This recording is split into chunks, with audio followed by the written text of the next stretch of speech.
Hola, buenos días. Vamos a seguir con la segunda mesa de esta segunda jornada del Congreso, que lleva por nombre Derecho y Políticas Públicas. Decir, antes de nada, una breve palabra, y es que cuando me avisó la organización del Congreso para moderar esta mesa y vi los nombres, pensé, menudo honor, porque los nombres forman un auténtico dream team de juristas de aquí de España y esto es una maravilla. Entonces, no voy a robar más tiempo porque hay que ceder la palabra, hay que escuchar a quien sabe y en esta mesa rebosa conocimiento. Eso sí, antes de nada les presentaré a los ponentes. En primer lugar, les haré un breve resumen, sintetizando muchísimo, porque ya les digo, son auténticas eminencias.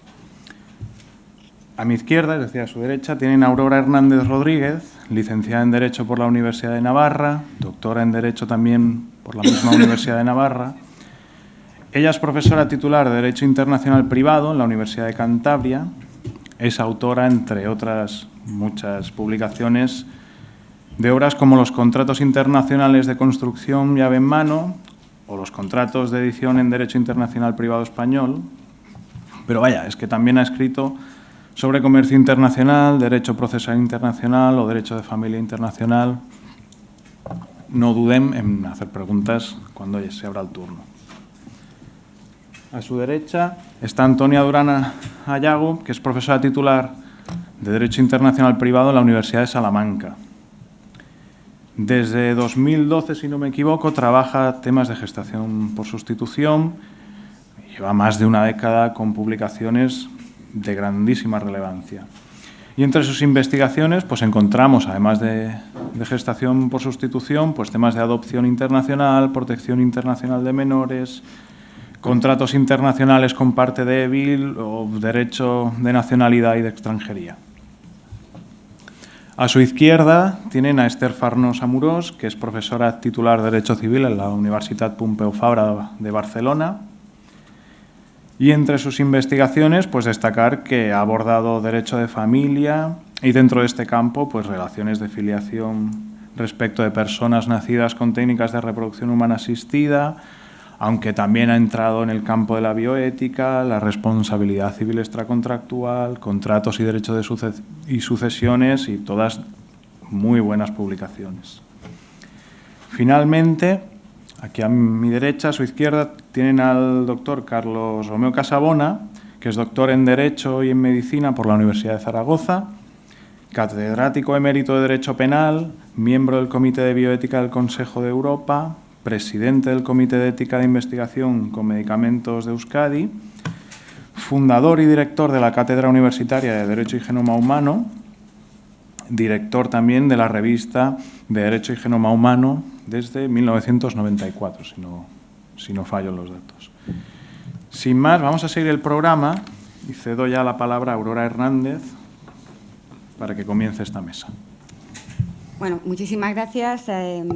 En primer lugar, a los organizadores de este congreso por hacerlo posible y hacer posible indudablemente un punto de encuentro, de debate, de reflexión, del cual estamos tan necesitados en este momento, ¿no?, en este país.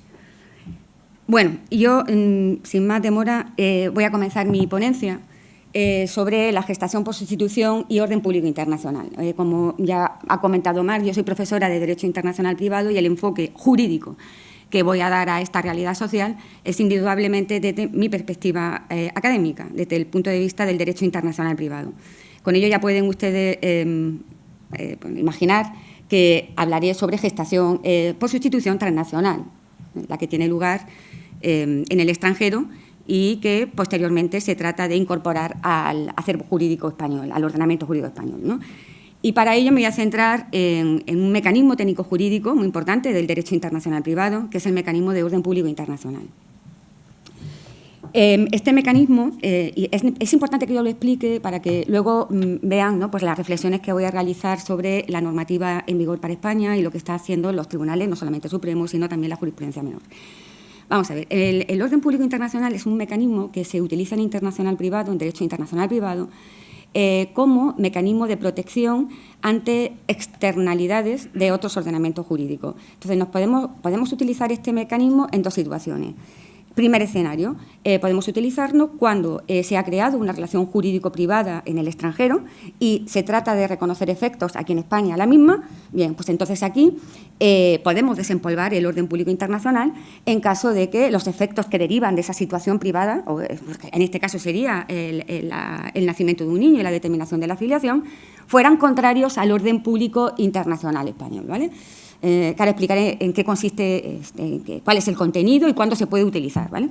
Y el segundo escenario en el que podemos utilizar el mecanismo del orden público internacional es cuando se trata de crear una relación jurídica aquí en España y por el tema del elemento extranjero, de la presencia de un elemento extranjero que puede venir dada por la nacionalidad de los padres, del niño, tal, pedimos, voy a ceñirme a la filiación, porque de lo que estamos aquí, bueno, de la gestación y la filiación, y se solicita al juez español que determine la filiación de un menor, ¿no? Entonces, en este caso, por el juego de las normas de derecho internacional privado, puede ser que el juez termine aplicando el derecho extranjero, ¿no? Y entonces aquí, de nuevo, podemos volver a desempolvar el orden público internacional porque es el mecanismo que nos protege de lo que pueda decir el derecho extranjero. Entonces, ¿de qué nos protege? Vamos a ir centrando. El orden público internacional está integrado por un conjunto de principios y de valores básicos esenciales sobre los que se fundamenta la paz y la cohesión social en España. Valores y principios fundamentales en los que se fundamenta y asienta la cohesión y paz social en España. Claro, y ustedes dirán, que los principios y valores, ¿de dónde los sacamos? Pues, de la Constitución española. Constitución española, derechos fundamentales y de todos los tratados internacionales habido y por haber de derechos humanos. Porque además, nuestro país, gracias a Dios, ¿no? Bueno, a lo mejor cambia esto, pero bueno, a día de hoy España es parte de todos los tratados internacionales, insisto, de derechos humanos. Convenio Europeo de Derechos Humanos, no nos queda otro remedio que también formar parte de la Carta Europea de Derechos Humanos, Convenio de Nueva York de los Derechos del Niño, bueno, pues todos esos convenios internacionales los tenemos integrados, de derechos humanos, están integrados en nuestro orden público internacional. Por lo tanto, si se nos solicita el reconocimiento de una filiación que ha tenido lugar en el extranjero, aquí en España, y esa situación pone en peligro los derechos fundamentales que protegemos, que nos protege a toda la sociedad española, no reconocemos efectos. Es decir, nos podemos parapetar en el orden público internacional. Y en la otra situación que yo les explicaba, si estamos creando la relación jurídica aquí en España y tenemos que aplicar un derecho extranjero y ese derecho extranjero vulnera los derechos humanos más esenciales que protegemos aquí en España, indudablemente no vamos a aplicar ese derecho extranjero, ¿vale? Bien, pues una vez que ya tenemos aclarado en qué ámbito nos vamos a mover, pues vamos a comenzar. Y aquí tengo que confesar que, sin haberme puesto en contacto ni coordinado con la mesa anterior, voy a tomar un poco el testigo, porque en esta primera diapositiva voy a hacer una continuación, pero desde el punto de vista jurídico.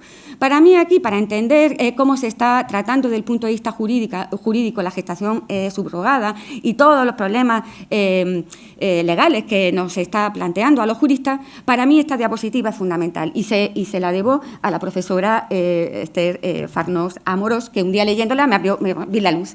Dije, ya encajo todo aquí. Vale, bueno. Ya todos sabemos, bueno, que lo han dicho en la otra mesa, ¿no? Pues que las técnicas de reproducción humana asistida pues han venido y por lo tanto, ¿no? Pues la biomedicina, la biociencia, bueno, han venido a solucionar problemas importantes de infertilidad a la humanidad, ¿no? Y hemos de estar muy agradecidos. Pero junto a esta realidad, pues también es cierto, y lo han mencionado de nuevo en la mesa anterior, porque eran sociólogos, ¿verdad? Pues en los últimos años se han ido apareciendo nuevos modelos de familia. Y me refiero a familias homoparentales, bueno, y toda la familia arcoíris, es decir, LGTB. Pues bien, para estas familias, las técnicas de reproducción humana asistida también son un soporte para la constitución y creación de sus propias familias, ¿de acuerdo? Entonces, esto es maravilloso, ¿no? La ciencia al servicio de la humanidad y para cosas positivas, ¿no? Bien, pero claro, las técnicas de reproducción humana asistida también tienen aspectos negativos. Desde el punto de vista jurídico, yo aquí voy a hablar desde el punto de vista jurídico. O nos pueden plantear, pues, temas éticos, morales, incluso religioso y ético. Bueno, bien, entonces, para ir centrando, aquí yo veo una distinción importantísima, ¿no?, de las técnicas de reproducción. Hay dos tipos, las técnicas de reproducción homólogas y las heterólogas. Las homólogas, bueno, pues son aquellas en las que se lleva a cabo sin intervención de un tercero, dejando siempre un margen al médico, y siempre le vamos a necesitar, ¿vale? Entonces, con ello quiero decir que el material genético lo aporta la pareja. Por lo tanto, estamos hablando de parejas heterosexuales. ¿Hay alguna línea roja en las técnicas de reproducción para el derecho? ¿Hay alguna línea roja para el derecho en las técnicas de reproducción homólogas? Sí, lo veis. La reproducción post-mortem, que algunos, oye, pues han descubierto que se creían que en España no estaba permitida, pero ha tenido que venir, ¿no?, pues Ana Obregón a descubrirnos unas realidades que algunos desconocían, ¿no? Pues sí, está permitida, con límites, pero la tenemos regulada en la Ley de Técnica de Reproducción Humana Asistida. Bien, vamos con las técnicas de reproducción heterólogas. Aquí empiezan los problemas para el derecho, ¿vale? Porque aquí estamos hablando de parejas heterosexuales que no son infértiles, es decir, aquí los que tienen un problema de salud o tal, y que no pueden utilizar su propio material genético, ¿vale? Entonces necesitan de un tercero. Y estaríamos hablando, pues, de las familias homoparentales y familias del mismo sexo, ¿no?, que, bueno, pues no tienen, son dos hombres, pues no tienen capacidad para gestar. Necesitamos en las heterólogas la intervención, insisto, de un tercero. ¿Cuáles son las líneas rojas para el derecho o las que nos pueden provocar problemas de determinación de filiación, de regulación? Bueno, pues estas dos que yo señalo, la ovodonación y la gestación por sustitución. Aquí quiero hacer un pequeño paréntesis. Los hombres, estaban hablando en la mesa anterior, también donan, ¿no? Pues sí, pero para mí los hombres no son un problema jurídico, ¿vale? Porque esto está contemplado, la donación de esperma está contemplada en nuestra propia ley y, bueno, tiene una remuneración, pero muy pequeña. Es decir, que no se puede considerar ni tan siquiera que están vendiendo parte de su cuerpo. Eso es altruista casi, ¿no? Pues, está así la ley, ¿eh? Pero las cosas cambian con la ovodonación. En la ovodonación, ojo, porque no estamos hablando de altruismo. Aquí hay un precio, hay una venta enmascarada en el término donación, en nuestra propia ley de técnica de reproducción humana asistida, ¿vale? Es decir, es una compra-venta de óvulos. Y esto, apunten el dato, porque al parecer, y según ciertos sectores del feminismo radical, yo no puedo ceder mi capacidad de gestar, pero sí puedo vender parte de mi cuerpo. Bueno. Y el segundo... Sí, ahora sigo. Yo con esta diapositiva creo que no voy a pasar de aquí, creo yo. Y luego tenemos la gestación por sustitución, ¿no? Que ya todos sabemos, ¿verdad?, que el principal problema es que una mujer, problema para ciertos sectores, para el derecho, es si una mujer puede legalmente ceder su capacidad de gestar a unas personas que han llegado a un acuerdo, a un contrato con ella, ¿no? ¿Qué hacemos con el niño, la filiación? Bueno, aquí a mí me ha faltado hacer un círculo, ¿no? Las prisas son malas consejeras, ¿no? Porque mirad, la ovodonación y la gestación por sustitución indudablemente afectan, estamos hablando de mujeres, este congreso versa sobre mujeres, ¿no? Afectan a las mujeres. Y tendríamos que hacer un círculo e indicar que tanto la ovodonación como la gestación por sustitución son consideradas por el feminismo radical explotación sexual y reproductiva. Explotación sexual y reproductiva. Claro, explotación. Para mí explotación, soy jurista. Se habla de explotación cuando hay coerción, fuerza o engaño. ¿Me siguen, no? Entonces, ¿en base a qué ustedes me dicen que esto es explotación sexual o violencia contra la mujer? Sin adjetivar. Todos los casos de gestación por sustitución, dicen, son explotación. De la ovodonación no hablan mucho, se ve que no les interesa, ¿no? Porque, claro, se les caen ya los argumentos, ¿no? Bueno, pues vamos a ver, aquí hay que matizar, porque miren ustedes, un contrato de gestación por sustitución, y ya aquí términos jurídicos, en los que la mujer ha consentido libremente, donde en el clausurado del contrato se le permite decidir sobre todo el proceso de su embarazo, sin ninguna intervención de los padres de intención, donde ese proceso de embarazo está guiado por un médico, ¿puede llamarse explotación? ¿Puede considerarse explotación sexual y reproductiva? Pues miren, para mí no. Volviendo al orden público internacional, porque yo les estoy dando... una cosa, es que tengo mensajes para el feminismo radical, ¿no? Como se han dedicado a ponerme verde en las redes, pues, claro, pues ahora me tengo que defender de la única manera que yo sé, jurídicamente, no a la fuerza. Hombre, vamos a ver, si esto es realmente el problema para el feminismo, están apuntando mal el tiro legal, como ahora os voy a indicar. Hombre, es que a lo mejor lo que tienen que hacer es inspirarse en el Estado francés. Porque en Francia ya saben ustedes que, solo se permiten las técnicas homólogas, por lo menos son coherentes, ¿entienden? Entonces, ¿qué tiene que hacer el feminismo radical? Bueno, pues primero no hacer el ridículo jurídicamente hablando, ¿no? Y en segundo lugar, lo que tiene que hacer es fijar bien el objetivo. Oiga, pues déjese de convertir la gestación en un delito universal de lesa humanidad. Bueno, luego hablo de esto, ¿no? Usted lo que tiene que hacer es pedir, moverse para que se produzca, sé que ustedes, yo se lo respetaría, no lo compartiría, pero lo respetaría, para que haya una modificación de la Ley de Técnica de Reproducción Humana Asistida en España. ¿Me siguen, no? Eso sí, ya empezaríamos a ser coherentes. Luego lo compartiremos o no, pero sean ustedes coherentes. Bueno, el orden público internacional, os decía que está integrado por los derechos fundamentales, los derechos humanos, tanto que están contenidos en la Constitución y en los tratados internacionales de esta materia. En el caso que ya me centro en la gestación por sustitución, ¿cuáles serían las personas a proteger, ¿no? O cuyos derechos se podrían vulnerar? Indudablemente nos preocupa desde el punto de vista del derecho las mujeres, la mujer gestante, indudablemente, y los niños. El interés superior del menor, los niños son sagrados para España.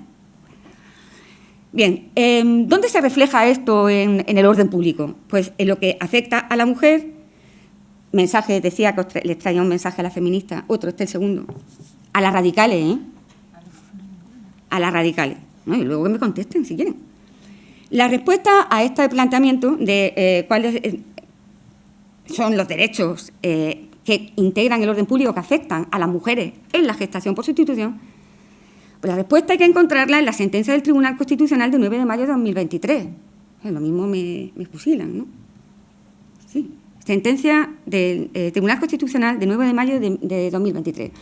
Yo aconsejo la lectura, es decir, la recomiendo, la lectura de esta sentencia en la que el Tribunal Constitucional soluciona el recurso de inconstitucionalidad de nuestra ley del aborto, ¿vale? De la del 2010.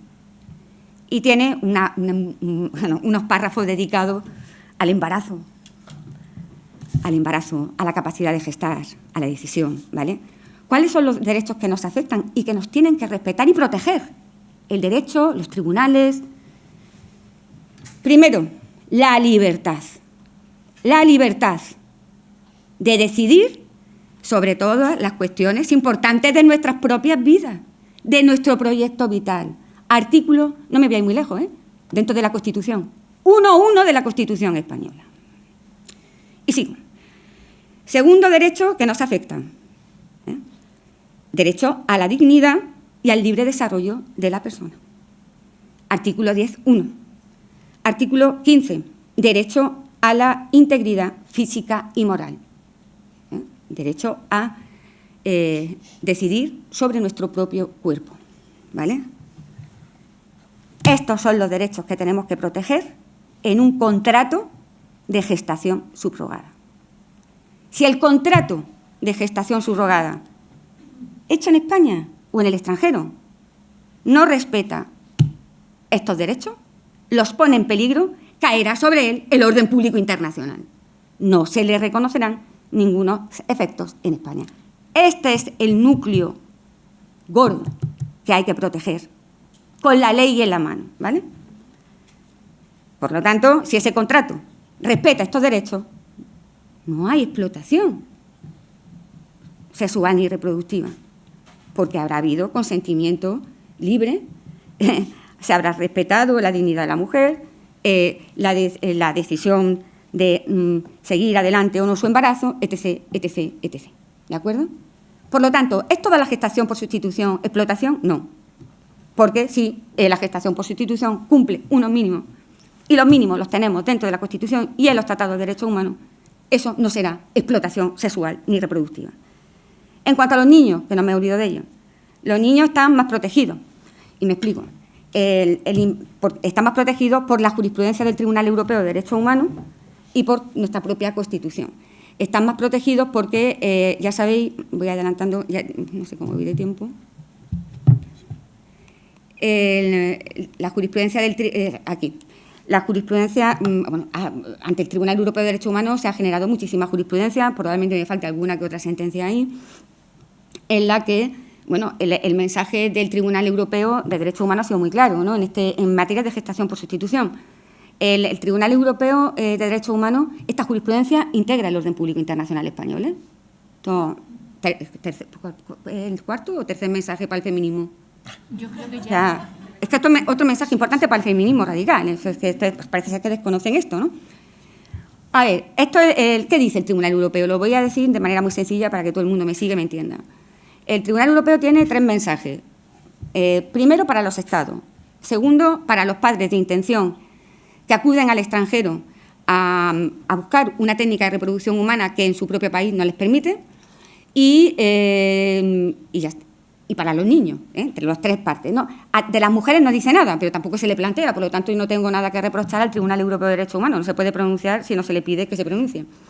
Para los Estados, son libres ustedes, Estados, dice el Tribunal Europeo, para regular, no regular, prohibir. Libertad absoluta, es decir, hay que respetar esa autonomía, su soberanía, en definitiva.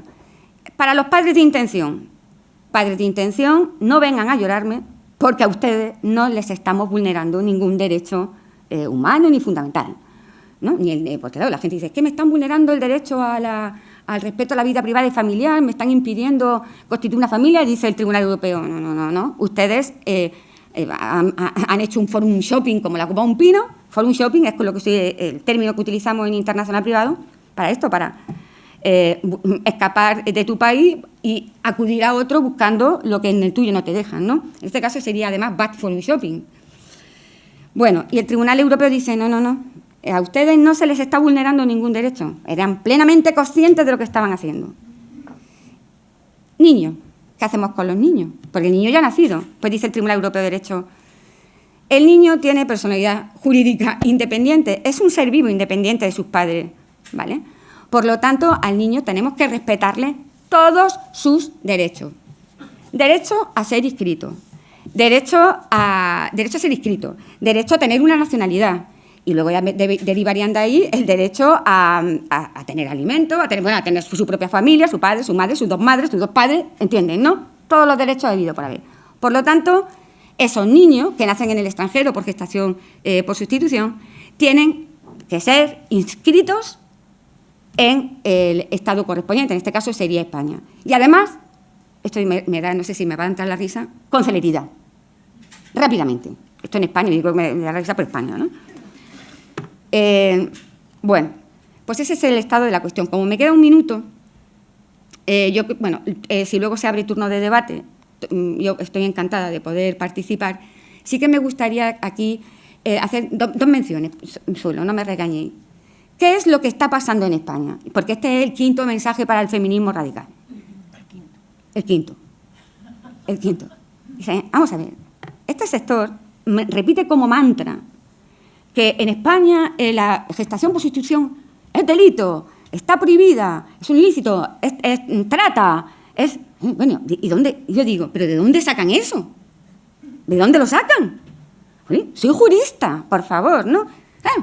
El artículo 10, el artículo 10 que es milagroso para esta gente, ¿no? ¿Pero qué dice el artículo 10? O sea, que el artículo 10 dice o declara nulo el contrato de gestación subrogada si tuviera lugar en España. Si aplicamos el derecho español, el artículo 10 no es una norma internacionalmente imperativa que podamos aplicar a todo el mundo, ¿vale? Entonces, ¿qué protege el artículo 10?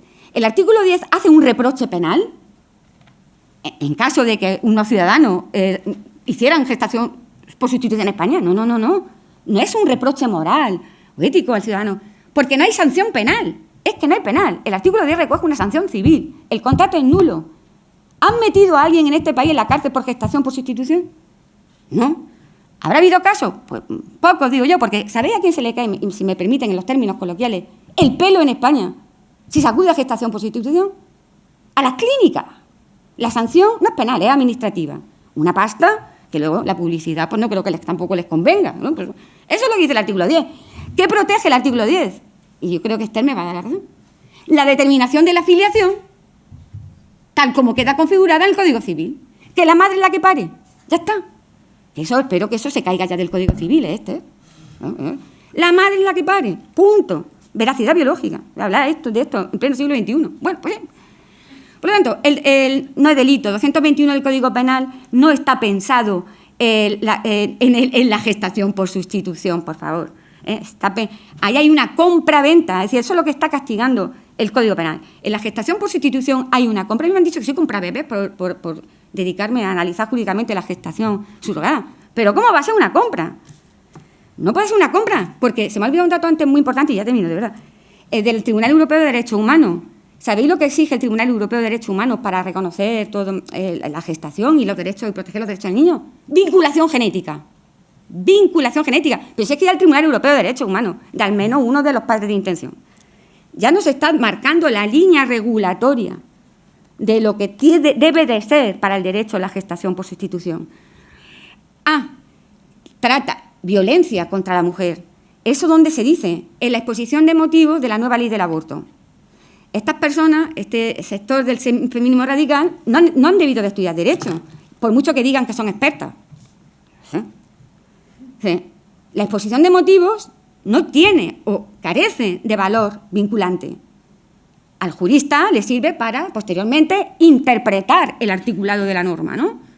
Entonces, ¿qué pone ahí en esa exposición de motivos? En esa exposición de motivos, pues te dice, así, sin adjetivo, sin nada, que toda la gestación por sustitución es violencia contra la mujer.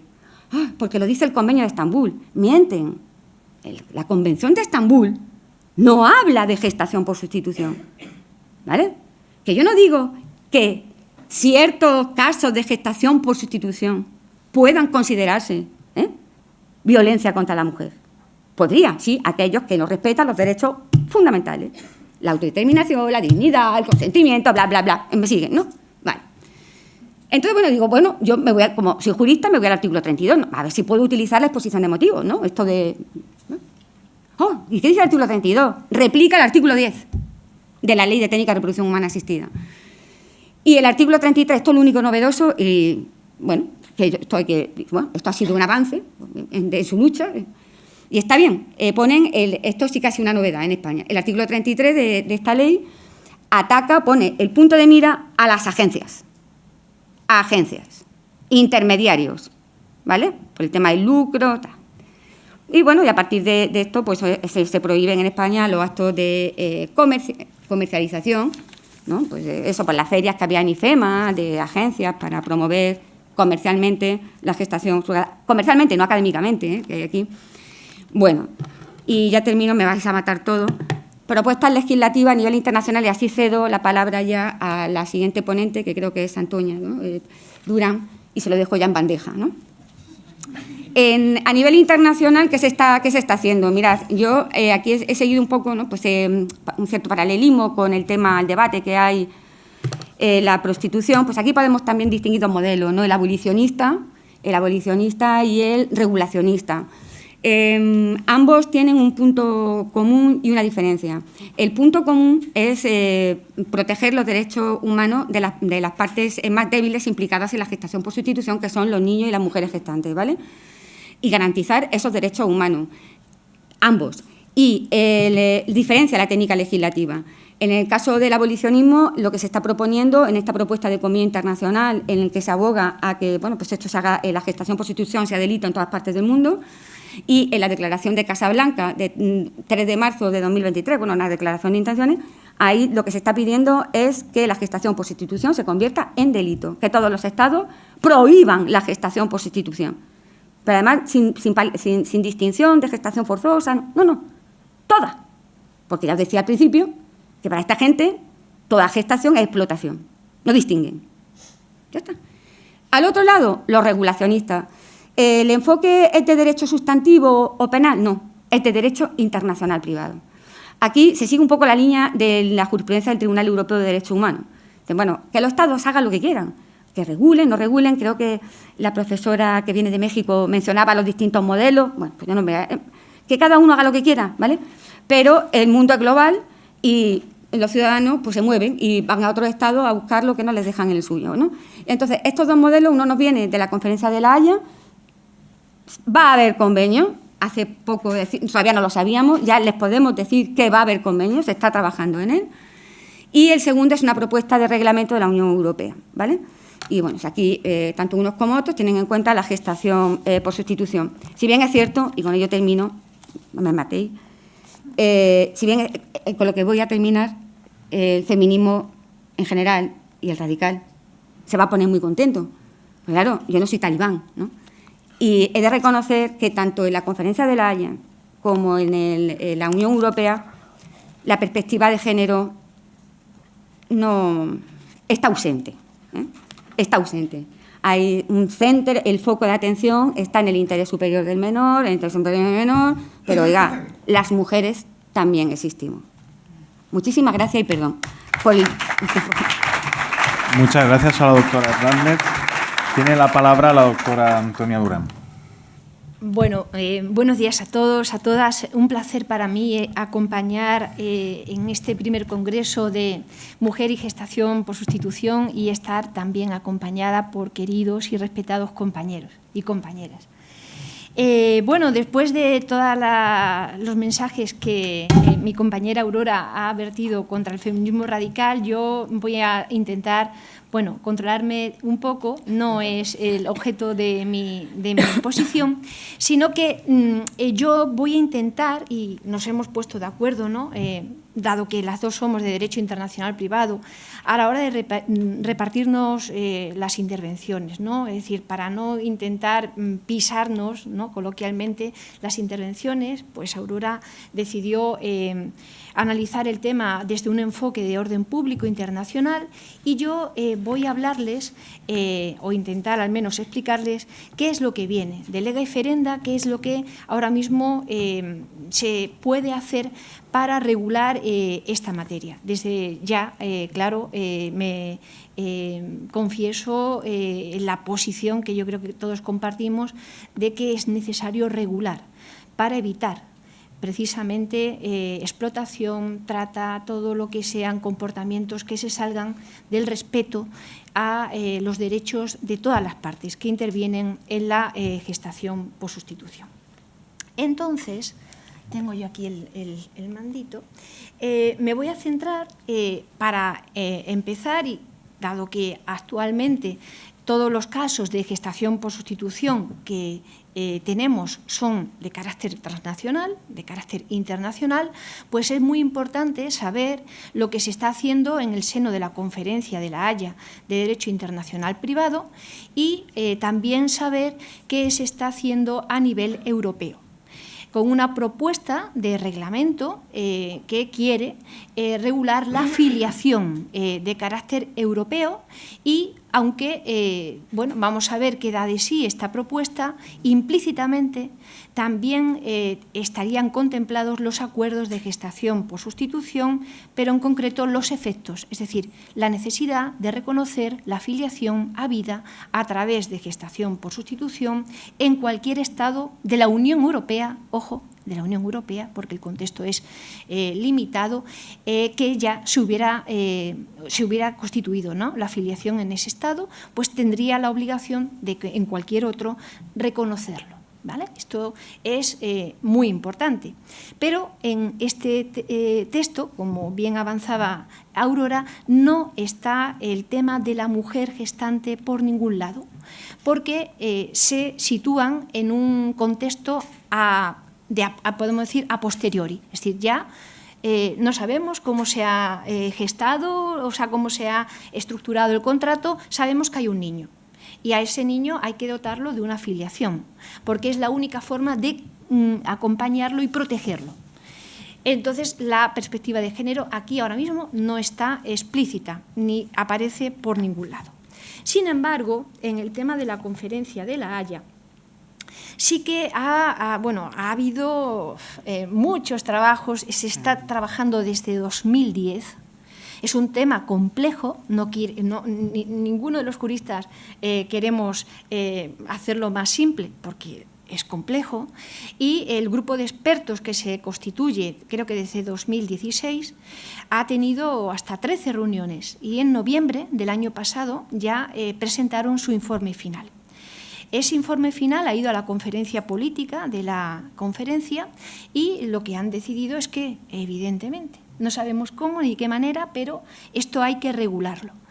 Hay que decir que todo el tiempo que tardemos en dar respuesta a esta realidad que existe, que a mi juicio es muy difícil que los estados que la regulan desde hace tiempo entren en la tesitura del abolicionismo, porque es muy difícil que eso vaya a... Entonces, en la medida en que no haya estados que lo ratifiquen, pues va a haber esas vías que van a seguir existiendo. Y como todos los que estáis aquí, probablemente que habéis sido testigos y actores principales de estas cuestiones, iréis o se irá allí donde haya un estado que yo denomino refugio o de amparo a lo que quiero para mi familia, para lo que necesito para poder constituir mi familia. Y eso no es malo, eso es al final acompañar, el derecho debe acompañar a la identidad de lo que es la persona y de lo que quiere que sea su familia, que es una parte muy importante de la persona. Esto es otra derivada, pero está relacionado con lo que os voy a decir. Bueno, no me voy a ir, me voy a intentar centrar, que si no...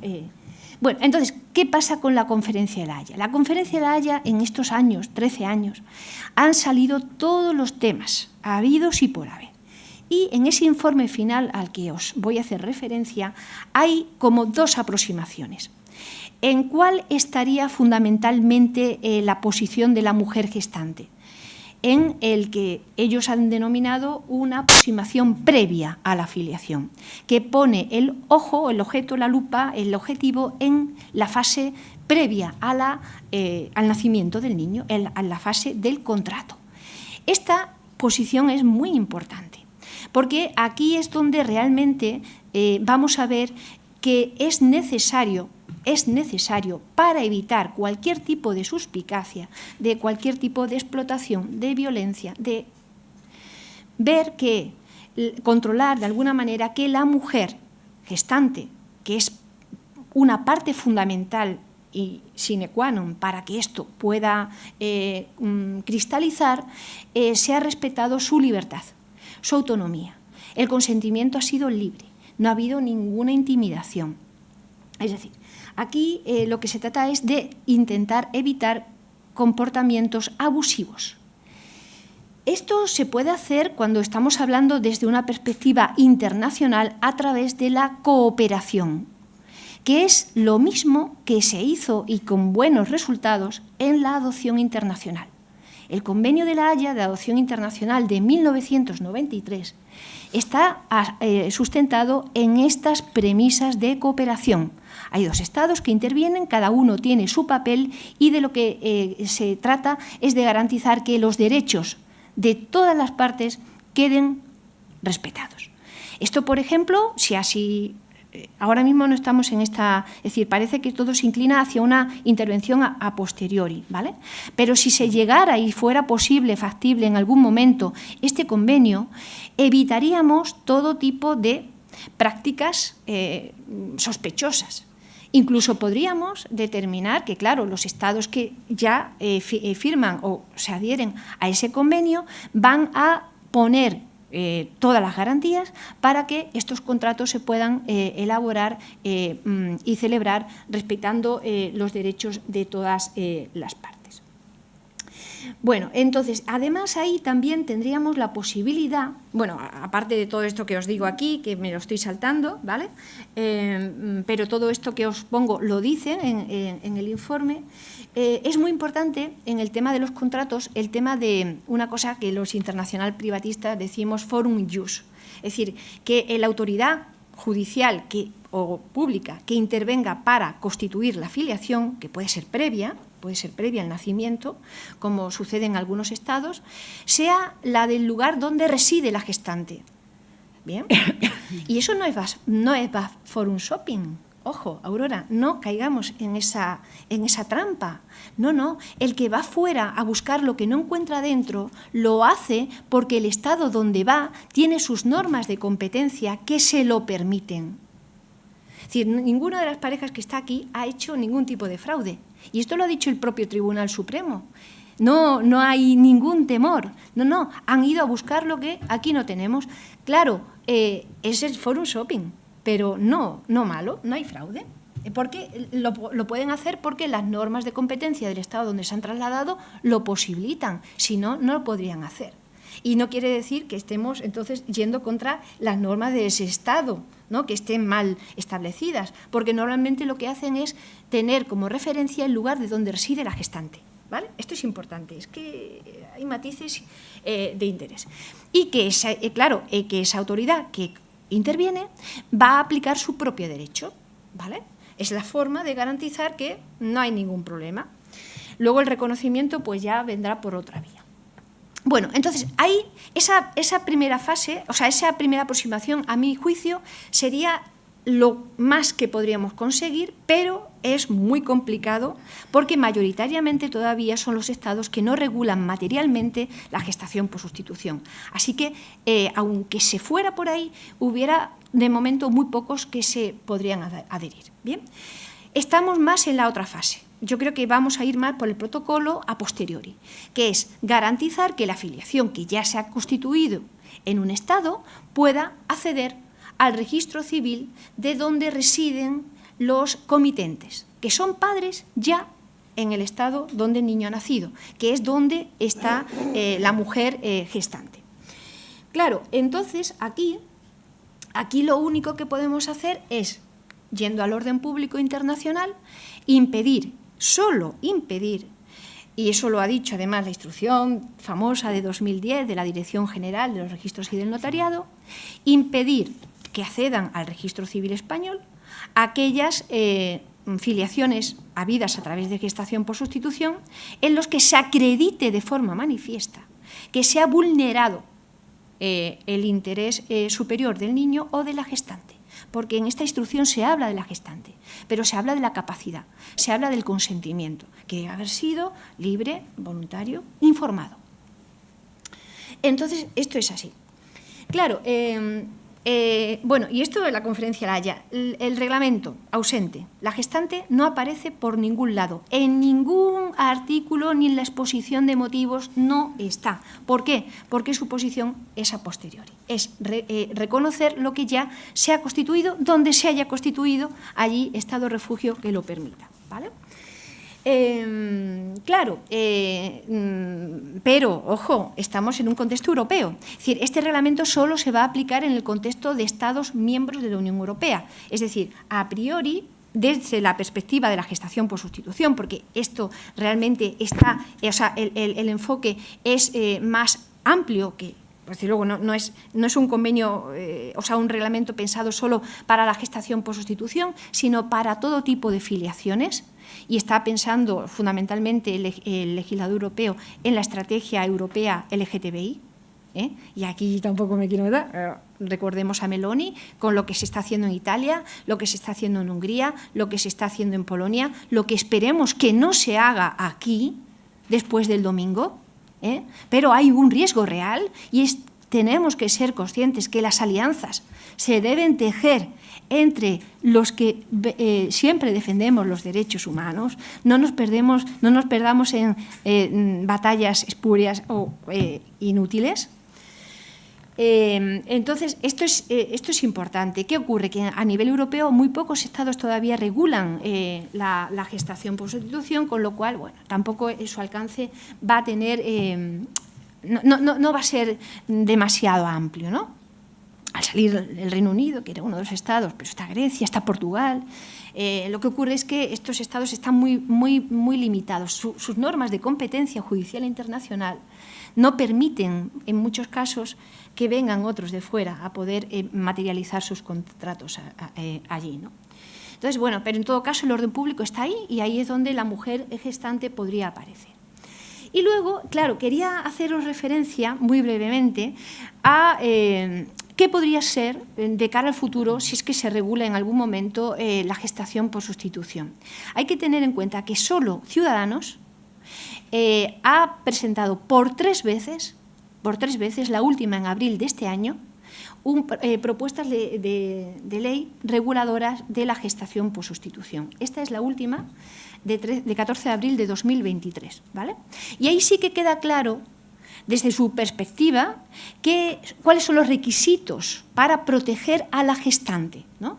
Y aquí, por ejemplo, dice que debe ser mayor de 25 años, y menor de la edad que reglamentariamente se establezca, que tenga capacidad de obrar, que tenga un buen estado de salud psicofísica, salud mental, claro, haber gestado previamente al menos a un niño, disponer de una situación socioeconómica adecuada, solo lo dice así, no tener antecedentes penales, tener nacionalidad española o residencia habitual en España, criterio de competencia judicial internacional, y no haber sido gestante en más de una ocasión. Aquí este es el límite que pondría, ¿no? Bueno, es una posibilidad. Pero hay una propuesta, ya me voy, pero esto es importante, sí, ya lo sé, Marc.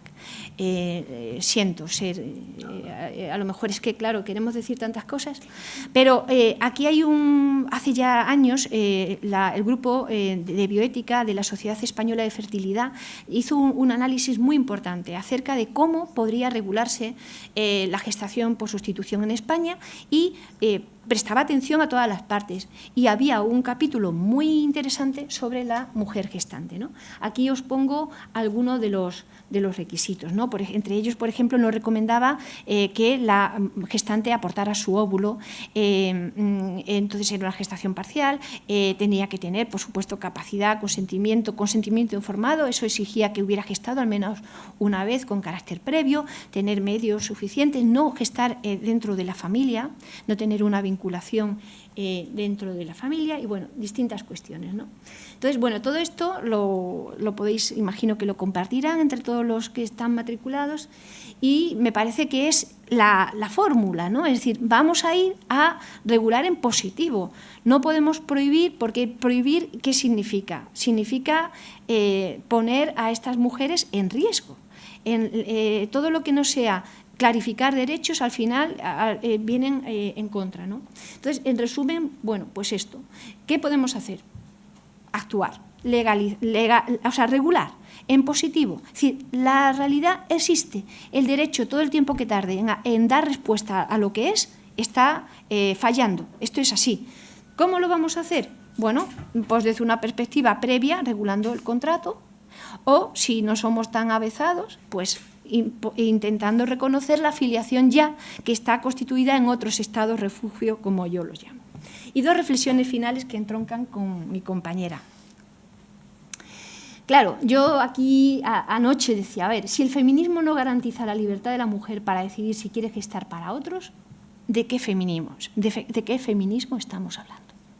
Esto vamos a pensar, ¿de qué feminismo estamos hablando? Nos tienen que decir cómo podemos ser. Es que volvemos a debates ya superados. Entonces, este feminismo que se califica radical tiene que empezar a reflexionar sobre lo que somos.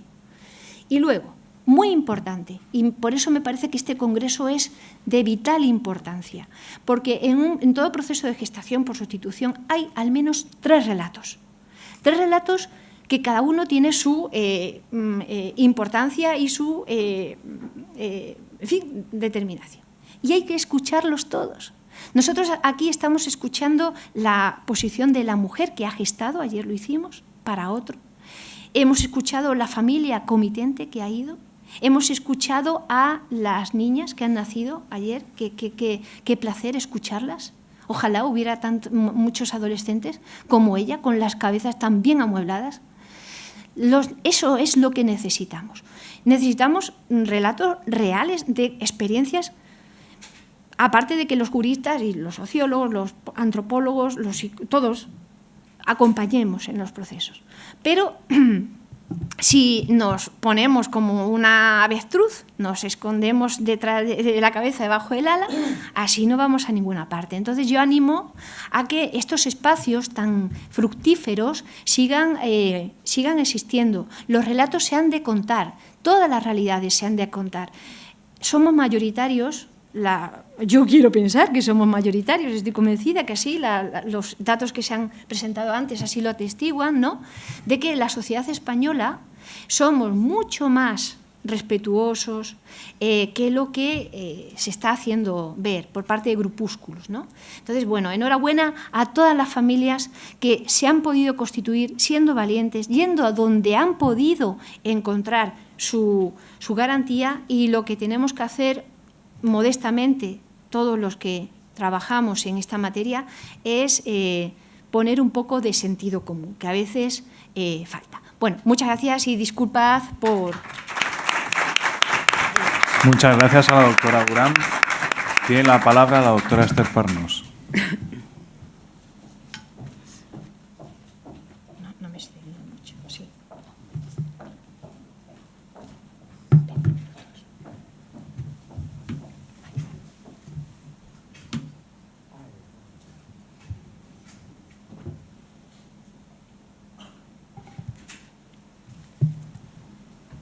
Bueno, buenas tardes ya.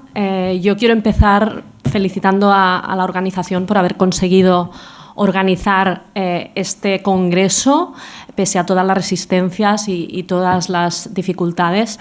Creo que es un congreso necesario, importante.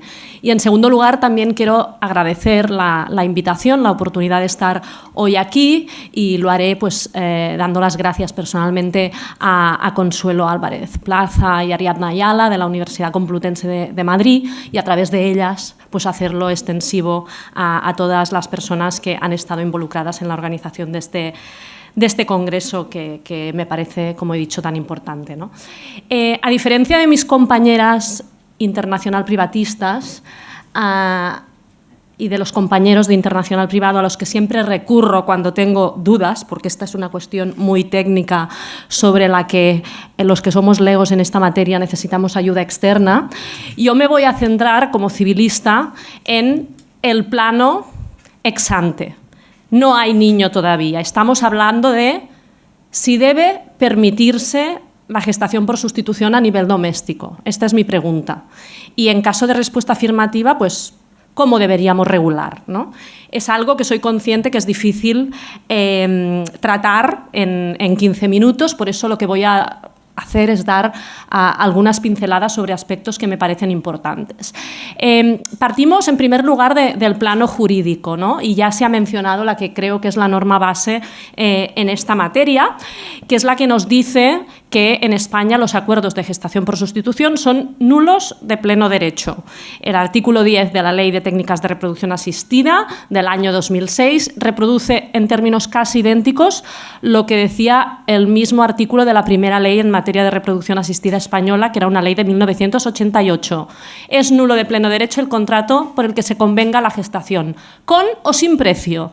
O sea, repugna tanto al ordenamiento jurídico la gestación subrogada que no queremos que se realice, ni con carácter comercial ni con carácter altruista, nos da igual, ¿no? Esta es la posición del legislador español.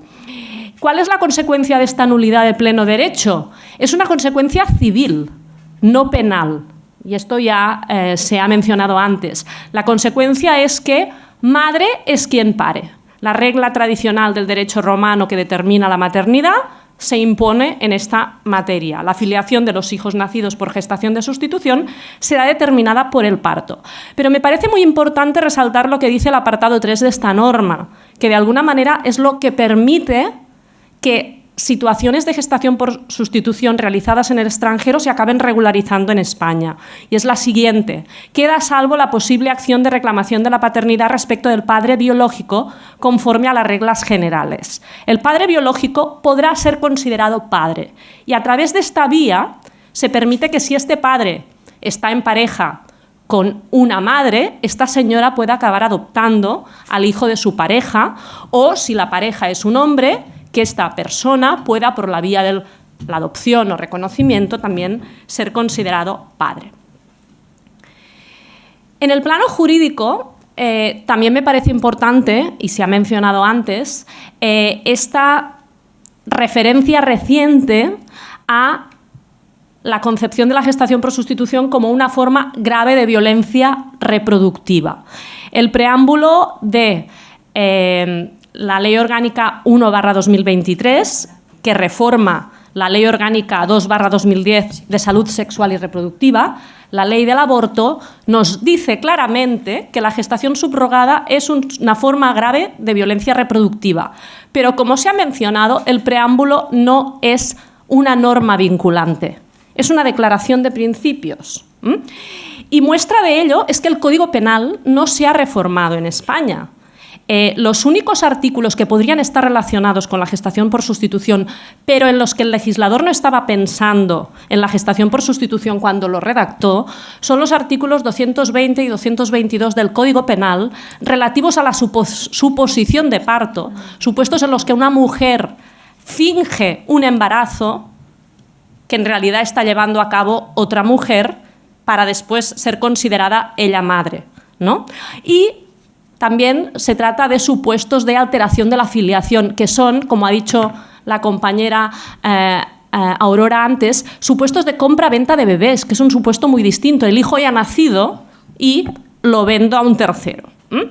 De hecho, hace años que no he hecho una búsqueda jurisprudencial, pero la hice en su momento, no encontré un solo caso en el que estos artículos se utilizaran para penalizar gestaciones por sustitución llevadas a cabo en España.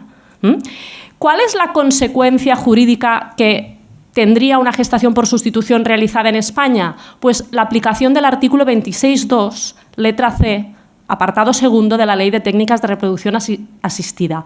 Se penalizaría al centro que ha llevado a cabo esta práctica si ello se descubre. ¿Por qué? Porque la gestación por sustitución no es una técnica, una práctica reconocida en el anexo de la Ley de Técnicas de Reproducción Humana Asistida. De modo que los que la practican como profesionales, no los padres y las madres de intención, sino los profesionales, se exponen a que les lleguen a cerrar el centro en casos muy graves y a tener que pagar sanciones de tipo administrativo. Recientemente, como se comentaba, se ha modificado la Ley de Salud Sexual y Reproductiva y se ha añadido otra norma que se refiere a la nulidad civil de los acuerdos de gestación por sustitución. Se reitera lo que dice el artículo 10.1 de la Ley de Técnicas de Reproducción Asistida. La única novedad es que se dice que se promoverá la información a través de campañas institucionales de la ilegalidad de estas conductas. Bueno, esto es una declaración de buenas intenciones, poco más.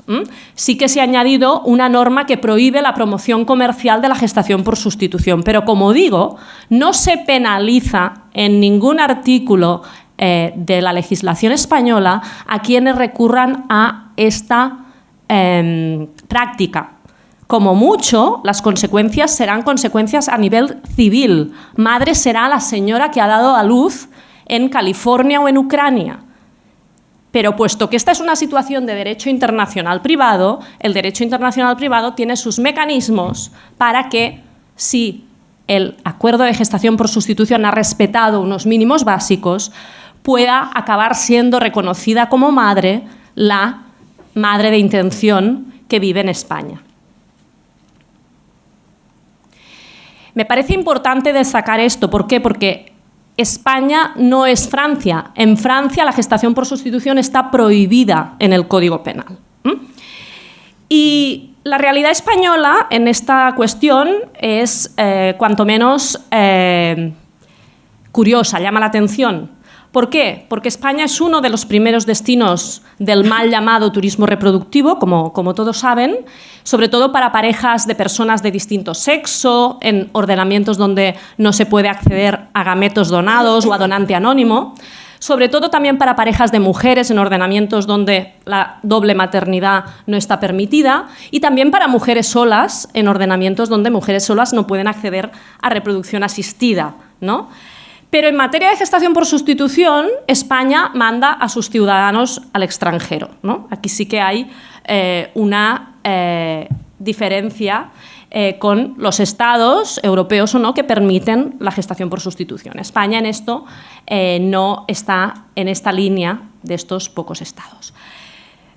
No tenemos datos oficiales sobre cuántos ciudadanos españoles acceden a gestación por sustitución en el extranjero, pero pese a la falta de estos datos oficiales, sí que hay datos indiciarios que nos convencen de que la práctica está en auge, sobre todo a partir de 2005-2006. Primeros datos, por ejemplo, en 2008 nacieron más españoles en California que en determinadas regiones de España. Dato importante para, de alguna manera, centrar la atención. La asociación Son Nuestros Hijos, en 2016, publicó que 800 parejas españolas viajaban a Estados Unidos al año, solo a Estados Unidos. Y aproximadamente el 15% eran parejas de hombres o hombres solos. La mayoría son parejas de distinto sexo. En 2017, el Gobierno español publicó unos datos, desde entonces no lo ha hecho, sobre gestación subrogada. Afirmó que entre 2010 y 2016 nacieron 975 bebés de españoles por gestación subrogada, pero además advirtió que estos datos no incluían a los niños que habían sido considerados hijos de estas personas por la vía de la adopción. De modo que podían ser, y eran, muchos más, porque como he dicho antes, la adopción es una técnica que se utiliza para regularizar la filiación de los nacidos por gestación subrogada en el extranjero. De estos nacimientos, 57% venían de Estados Unidos, 24% de Ucrania y el 10% restante de países como India, 5% México, etc.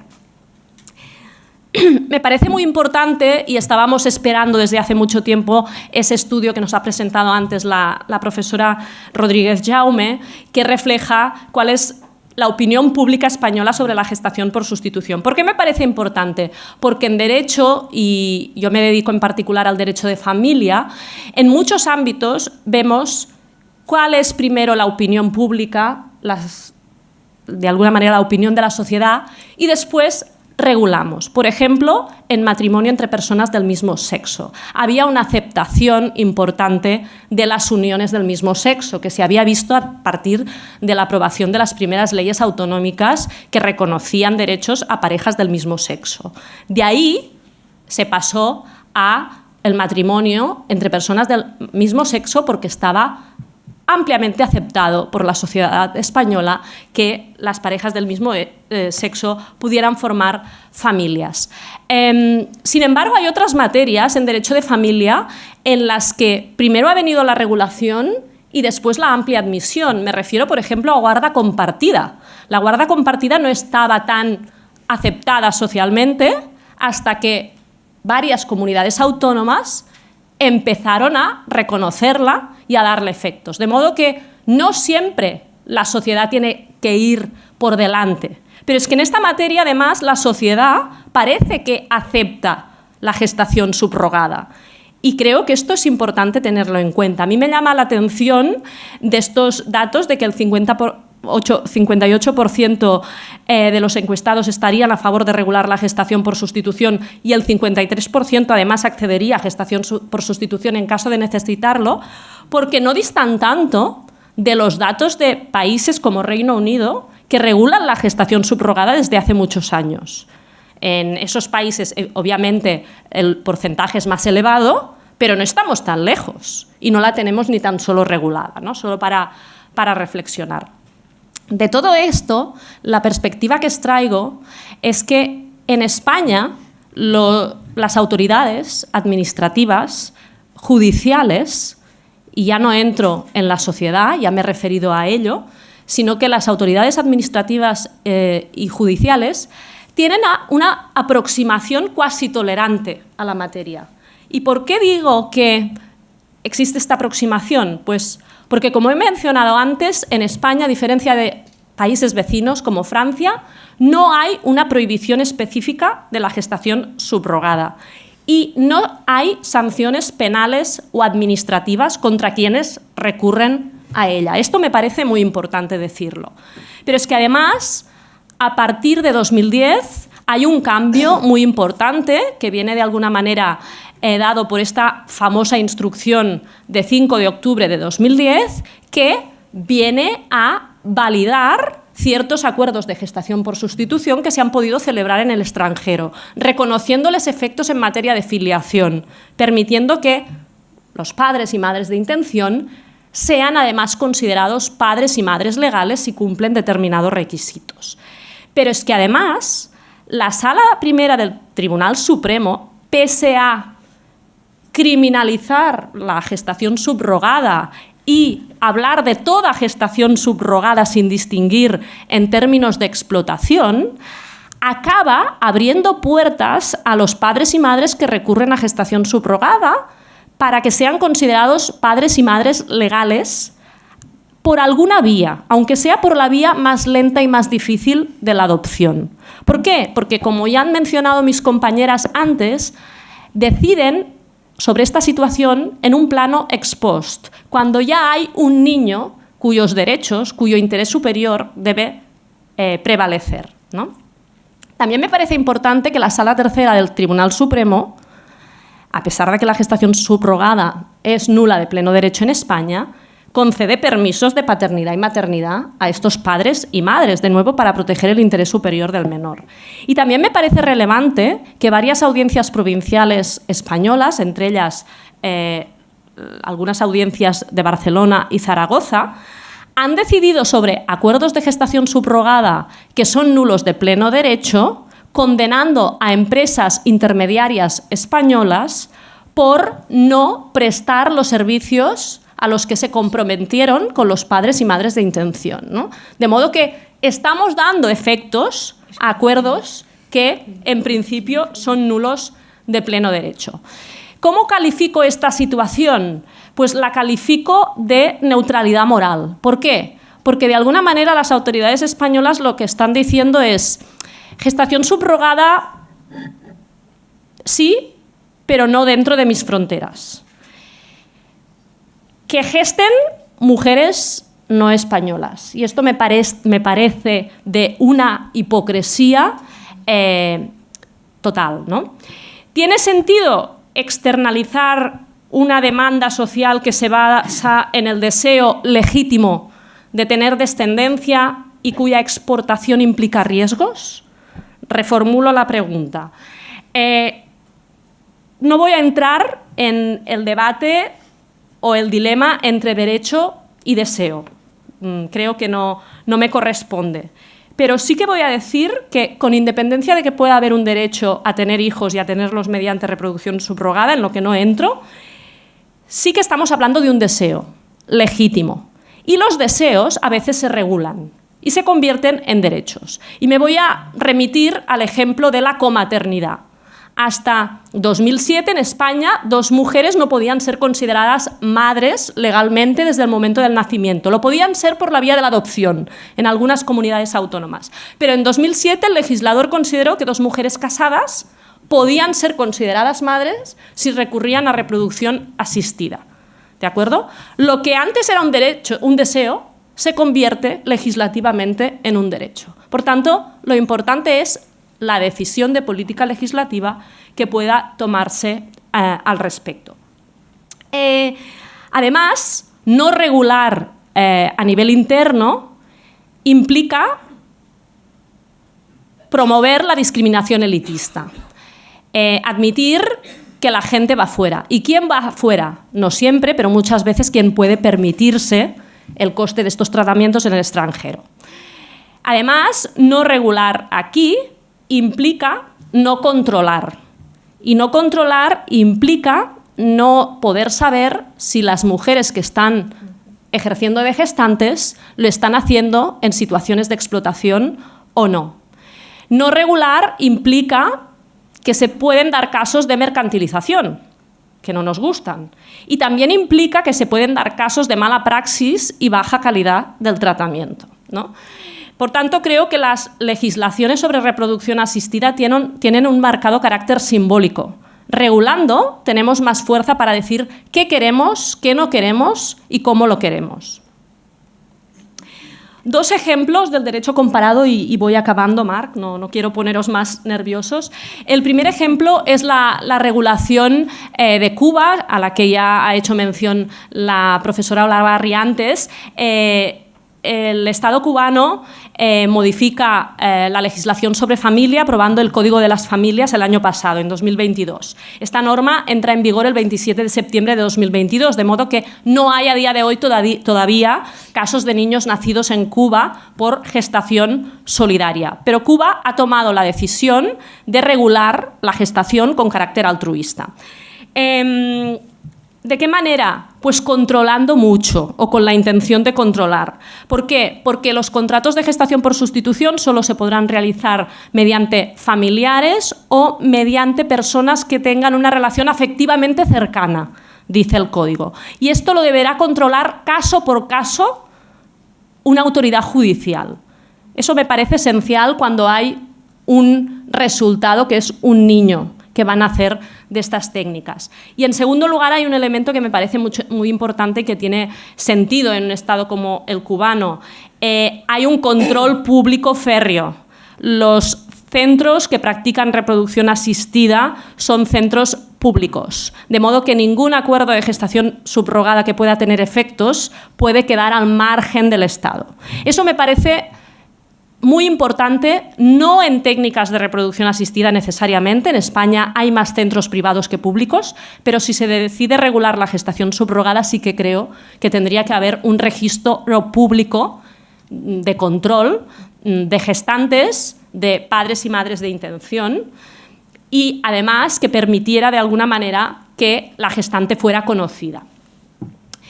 Otro ejemplo que me interesa destacar, y ya voy terminando, es el ejemplo británico. Reino Unido reguló la gestación subrogada por primera vez en 1985, desde entonces lo tienen regulado de modo altruista, es un modelo altruista impuro porque admite la compensación razonable, pero no deja de ser altruista.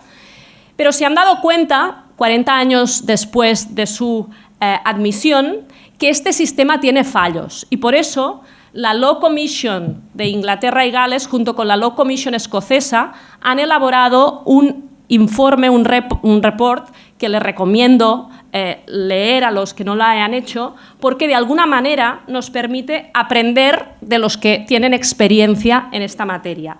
¿Qué dice este informe? Pues bueno, básicamente se da cuenta de que lo tienen regulado desde hace 40 años, pero que los ciudadanos británicos en el 50% de los casos siguen recurriendo al extranjero porque, entre otras cosas, no hay suficientes gestantes en Reino Unido. Esto les convence de que hay algo que no se ha regulado correctamente, ¿de acuerdo? ¿Y qué puede ser esto? Pues bueno, básicamente el hecho de que la ley dice que no puede existir compensación más allá de la compensación razonable, pero no nos dice qué partidas son compensación razonable y qué partidas no lo son. Entonces es importante la claridad y no dejar nada a la improvisación, porque todo lo que dejamos a la improvisación acaba en litigio y acaba en inseguridad jurídica. Se dan cuenta además que su sistema de parental orders en Reino Unido, una vez alguien recurre a gestación subrogada, tiene 6 meses para solicitar al juez ser reconocido como padre o madre de estos hijos. Claro, uno no es padre o madre desde el nacimiento. Se han dado cuenta de que esto no es bueno para el interés superior del menor, entre otras cosas porque en muchos casos es difícil saber dónde está la gestante, de modo que no va a dar su conformidad a la parental order. Entonces, han suprimido estas órdenes parentales para los ciudadanos británicos que acudan a gestación subrogada en Reino Unido. Y solo las mantienen para los ciudadanos británicos que recurran a gestación subrogada en el extranjero. De modo que de alguna manera lo que están haciendo es incentivando que sus ciudadanos recurran a gestación subrogada en el territorio y que los casos de recurso a la gestación subrogada en el extranjero, que van a seguir existiendo en una sociedad globalizada, requieran de más controles. Creo que esto nos da el mensaje de que solo regulando podemos ser más exigentes respecto de lo que viene de fuera. respecto del reconocimiento de situaciones que vienen del extranjero. Argumentos a favor de una regulación permisiva a nivel doméstico hay muchos. Para mí el más importante es que regular implica controlar y que en esta materia se impone un sistema, creo, de control público y de autorización judicial caso a caso. Además, proponer una regulación permisiva de la gestación subrogada no implica aceptar cualquier modelo regulatorio. Podemos ser exquisitos y impedir algunos modelos. Y creo, además, que en un momento jurídico en que estamos hablando de la multiparentalidad y de la pluriparentalidad, cualquier modelo de regulación de la gestación por sustitución debería pasar por no invisibilizar a la mujer gestante, reconocerle un rol en la gestación subrogada. No estoy hablando necesariamente de que sea una tercera persona con filiación con todos los efectos que ello implica, pero tener un rol en la vida del menor, ser un referente y en algunos casos quizás tener algún tipo de responsabilidad parental. ¿Cuáles son las consideraciones relevantes que cualquier futura regulación debería considerar? Pues pensar en la gestante, en primer lugar. ¿Qué condiciones debe cumplir la gestante de edad? ¿Debe haber tenido algún hijo antes? ¿Sí o no? ¿Debe poder ser gestante más de una vez, más de 2 veces en su vida?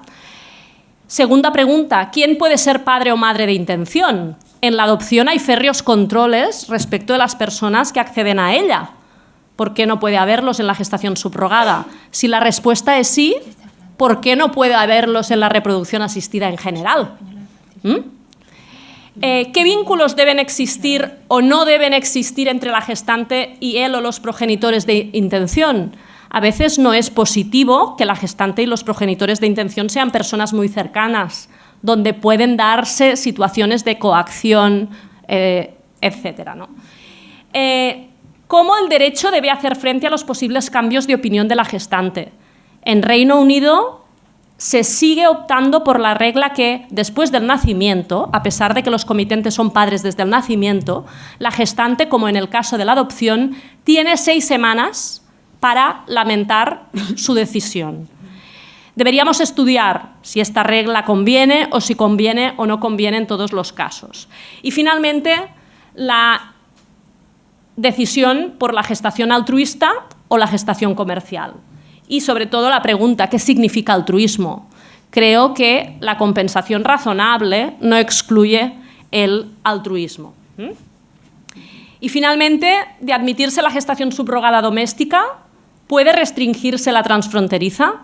Como he dicho antes, en un mundo globalizado no podemos evitar que nuestros ciudadanos accedan a bienes y servicios en otros países, pero sí que si regulamos podemos ser más exigentes y hacer que nuestra regulación, como pretenden ahora en Reino Unido, disuada a nuestros ciudadanos del acceso a reproducción asistida y a gestación subrogada en terceros países. Me parece elemental, y con ello termino, que se garantice el acceso a los orígenes, el acceso a quién es la mujer que me gestó y que me trajo al mundo, a través, por ejemplo, de un registro de gestación subrogada. Pero para ello sería muy importante que en España se suprimiera el anonimato del donante de gametos, que es una asignatura pendiente, y contra este anonimato se han pronunciado ya el Comité de Bioética de España y el Comité de Bioética de Cataluña, entre otros.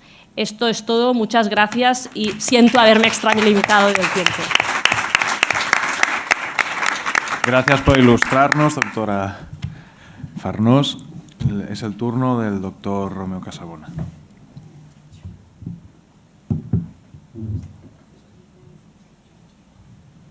Bien, buenos días. Voy a cambiarme de las gafas porque no veo ni con unas ni con otras, pero vamos a ver. Bueno, con estas veo el texto y entonces no os veo a vosotras y a vosotros. Pero bueno, como os he estado viendo antes, os imagino. Bueno, antes que nada, siempre que el que interviene el último en una mesa redonda que va de un tema muy monográfico, pues dice que ya lo han dicho todas las demás compañeras en este caso, y yo creo que lo han dicho todo. Y ad abundancia, ¿verdad?, que podíamos señalar.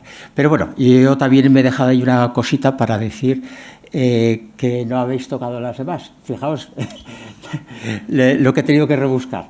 Bueno, porque tenía más cosas aquí en el texto. Pero antes que nada, sí quiero empezar dando las gracias a los organizadores por haberme invitado a este primer Congreso de Mujeres y Gestación por Sustitución. Pero no me voy a limitar a eso. Y muchas gracias en particular a Pablo y a Consuelo, que son las personas que tomaron la iniciativa para que yo pudiera estar ahora con vosotros. Quizá no aportándoos nada, porque ya lo han aportado mis compañeras. Estoy prácticamente de acuerdo con casi todo, algún matiz habría que señalar.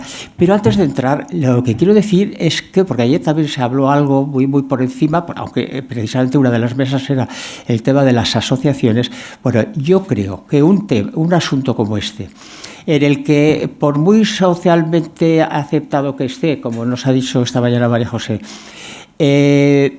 y por muy, pues que eso, que parezca que está claro, no deja de ser un asunto minoritario que afecta a una parte de la población bastante limitada, eso hay que reconocerlo.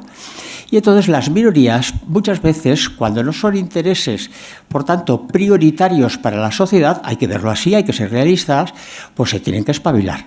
Y entonces se tienen que mover y tienen que reivindicar lo que consideren sus derechos o lo que consideren que es la visualización de su existencia y de los problemas que pueden tener.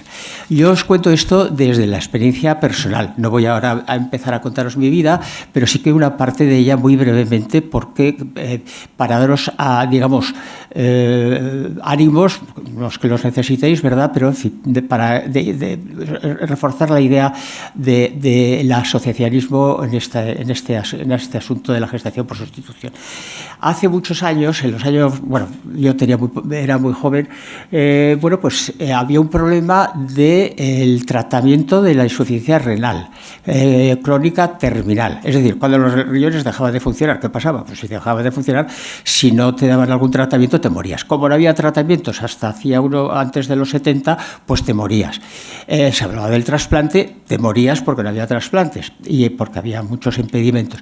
Bueno, pues ¿qué ocurrió? Que se descubrió la diálisis, era un tratamiento y sigue siendo un tratamiento muy caro, ahora es bastante veros, y bueno, pues ¿qué ocurría? Que en los hospitales había que seleccionar qué pacientes entraban al tratamiento de diálisis y cuáles no. Los que entraban se salvaban o seguían viviendo un tiempo y los que no, pues se morían, por decirlo así con todas sus letras. Y bueno, fue el asociacionismo que surgió por casualidad, ¿verdad? Pues como nos veíamos varias veces a la semana, surgió, pues como salen estas cosas, en una ciudad más importante de la que yo vivía entonces, que no es Bilbao, sino era Zaragoza.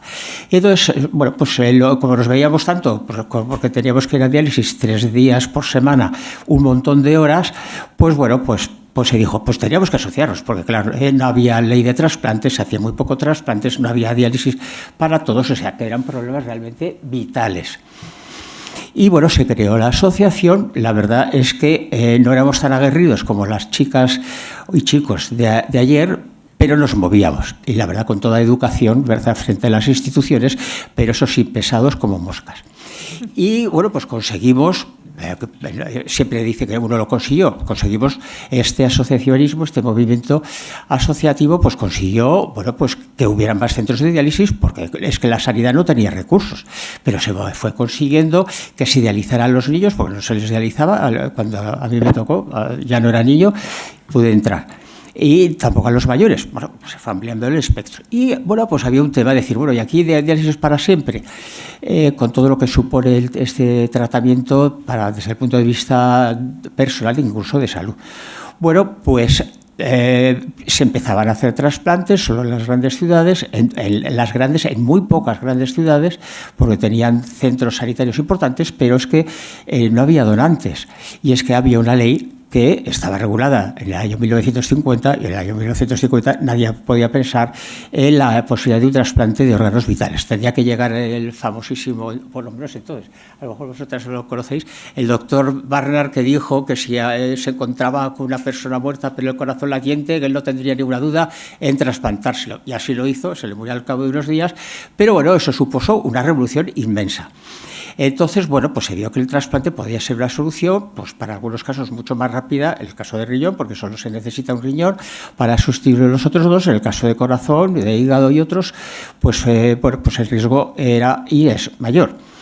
Bueno, pues el asociacionismo, la asociación que llevaba todo esto, que se llama ALCER, existe aquí en Vizcaya, existe en toda España, Federación Nacional de Asociaciones de Lucha contra las Enfermedades del Riñón. Bueno, pues digamos, presionó para que se renovara la legislación.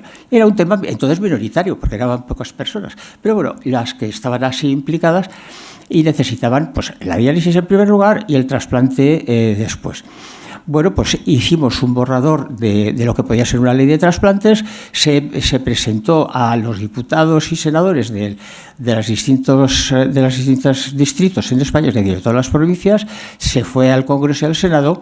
Ya estaban tocados los diputados y senadores previamente para que tuvieran una actitud a favor y se acabó aprobando esa ley, que es de 1979. Entre paréntesis, y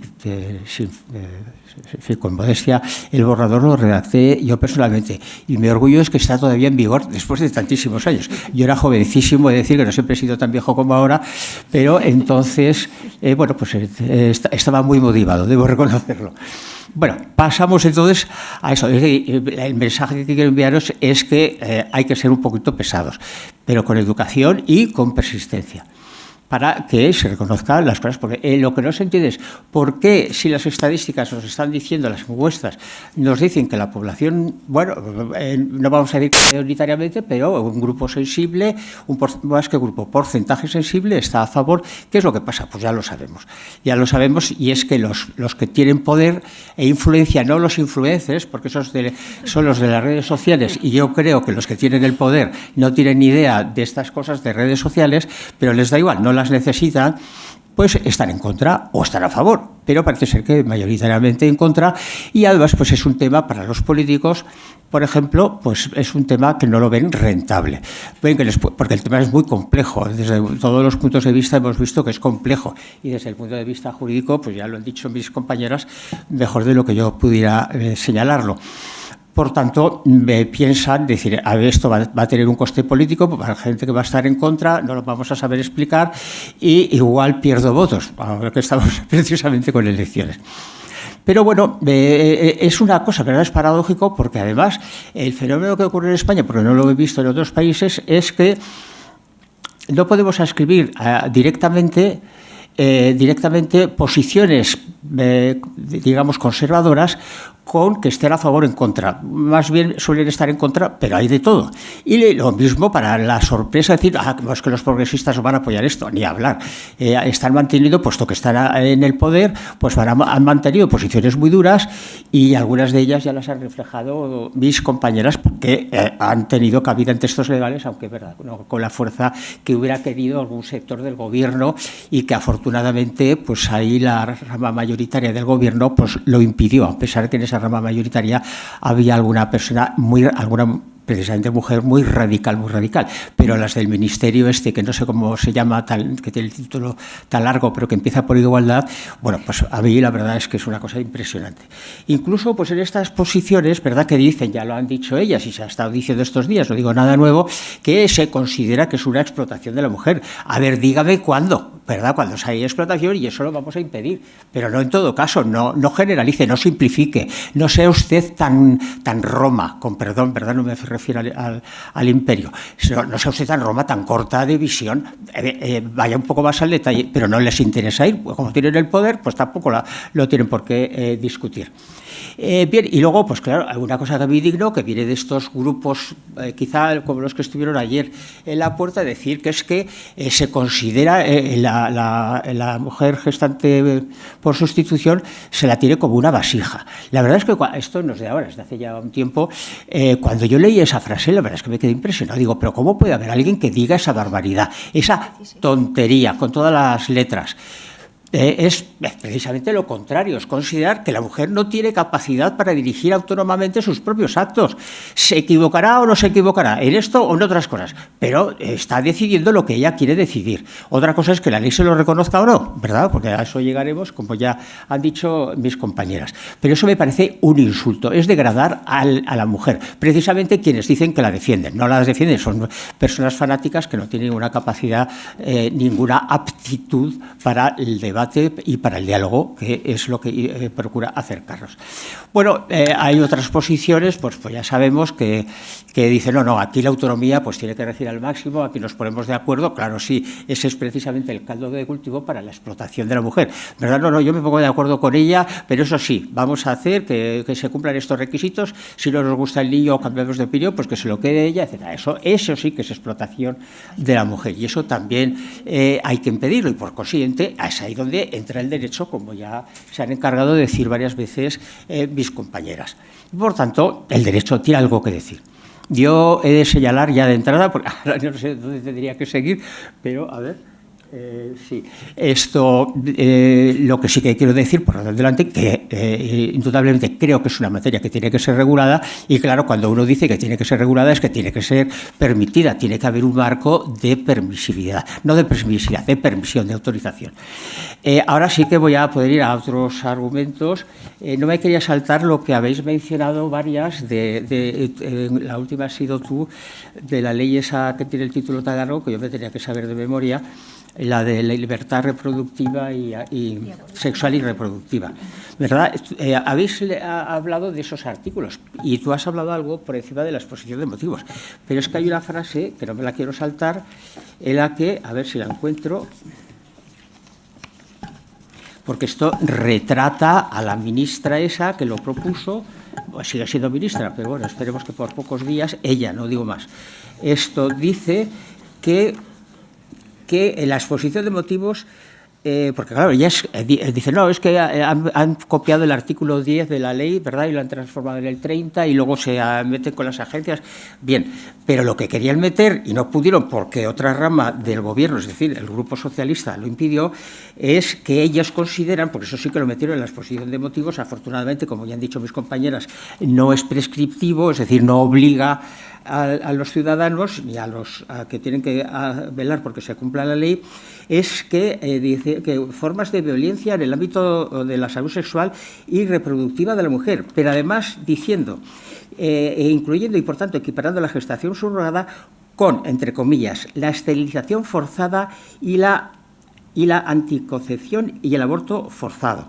Es decir, la gestación subrogada para estas gobernantas es equivalente a la gestación por sustitución o subrogada con el aborto forzado, con la anticoncepción forzada y con la esterilización forzada. Yo creo que no vale la pena que comente nada más. Yo tengo aquí escrito no cabría mayor aberración jurídica. Yo me quedo corto porque pues, se podía decir, ¿verdad?, añadir más adjetivos aparte de la aberración jurídica. Bueno, ahora vamos a ver lo que me han dejado mis compañeras para hablar. Y no sé, porque he puesto aquí el reloj, pero no sé qué tiempo llevo. Hay tiempo para comentar. Tengo algún tiempo.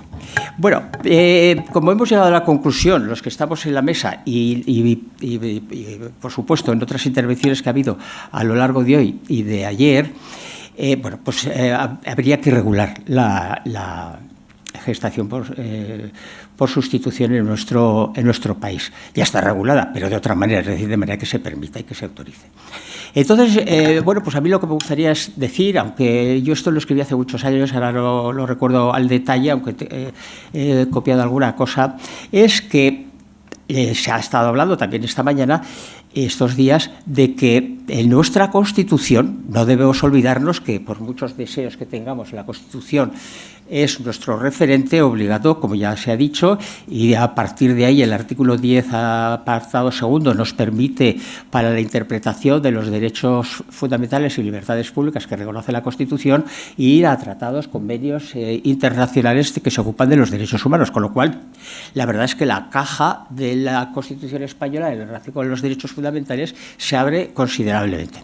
Bien, yo en el año 94 me ocupé de esto, de la idea de hasta dónde se puede llegar el deseo de tener descendencia, de formar una familia. De formar una familia, pues la Constitución dice en el artículo 32 que el hombre y la mujer tienen derecho a contraer matrimonio, si me quedo aquí, es decir, ¿y cómo se explica el matrimonio homosexual que está permitido? Bueno, porque es que el constituyente, muy listo, de verdad, más de lo que se creía, dice, la ley, a continuación, regulará las formas de matrimonio. Bueno, pues regulará las formas de matrimonio, pues el homosexual, por ejemplo, además de la heterosexual. Con lo cual, pues vemos cómo todo ha ido ganando armonía con el tiempo. En el artículo 39 se habla también de que los poderes públicos aseguran la protección social, económica y jurídica de la familia. Y también dice, que es muy importante, y yo creo que ha estado un poquito menos atendido a lo largo de estos días, es la protección integral de los hijos, ¿verdad? Para mí es un factor primordial, y yo creo que en esto los 5 juristas, te incluyo a ti, aunque lo hayas dicho, no te hayas pronunciado, creemos que es el aspecto prioritario que hay que tener en cuenta. Luego, pues tiene cabida la gestación por sustitución.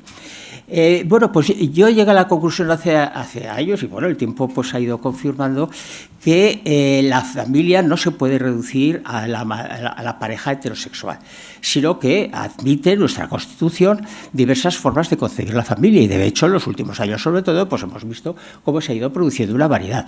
No digamos que son variedades ilegales, unas están reconocidas, otras no están reconocidas, pues, pero todas tienen cabida en nuestra sociedad y en el marco jurídico, ¿verdad? Porque no se enfrentan contra él. Por tanto, el matrimonio heterosexual, el matrimonio homosexual, la pareja de hecho hetero y homo, la mujer sola, el hombre solo, otro formato de familias que ahora no quiero ir más lejos. Quiere decir que todo eso tiene cabida en nuestra sociedad y además tiene la cobertura del caparazón jurídico. Bien, a ver, claro, se podrían introducir limitaciones en los deseos, ¿verdad? En los deseos reproductivos. Vamos a ver si esos deseos, como decías antes tú, pues si se pueden convertir en derechos o se pueden reconocer como que están ahí ya como derechos. Bien, también se puede llegar a la conclusión a partir de nuestra Constitución, lo cual pues estoy intentando buscar seguridad jurídica, ¿verdad? Que es muy importante para la sociedad y los juristas somos para ello mucho más sensibles que otros grupos de ciudadanos. Pero la seguridad jurídica nos afecta a todos y nos puede beneficiar a todos. Bueno, pues también se puede decir que, claro, el fundar la familia comporta también la libertad reproductiva. ¿Qué significa esto? Pues, hombre, que yo no puedo ir a los poderes públicos a decirle, ¿verdad?, y al ministro, la ministra de Sanidad, por ejemplo, que me pilla más cerca, o sea, no es que me pilla bien más cerca, sino que por razón de la materia, decirle, oye, pues mira, no tengo hijos y quiero un hijo, a ver qué hacéis. No, eso no es. Y todos comprendéis que no es así. La libertad reproductiva significa que los poderes públicos, como ocurre en otros países, a diferencia de lo que ocurre en otros países no democráticos, habría que añadir, la pareja o la persona o la familia, tal y como lo hemos entendido, esas diversidades, pues los poderes públicos no pueden intervenir en ella para restringir el tener hijos, para decidir el número de hijos que quieren tener y para decidir la periodicidad con la que lo quieren tener. Por lo tanto, ya pues tengo que ir terminando.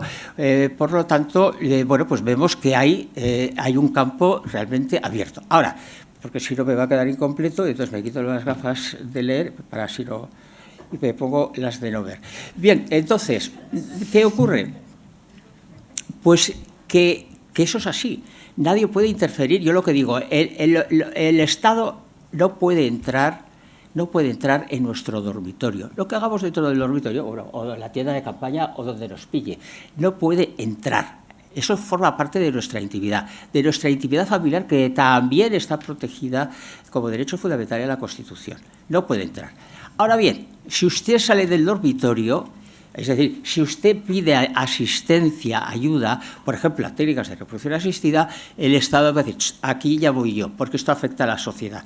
Aquí entro yo y vamos a decidir cómo se hace esto. Y por eso ahí está la variedad de países que legislan de una manera o legislan de otra.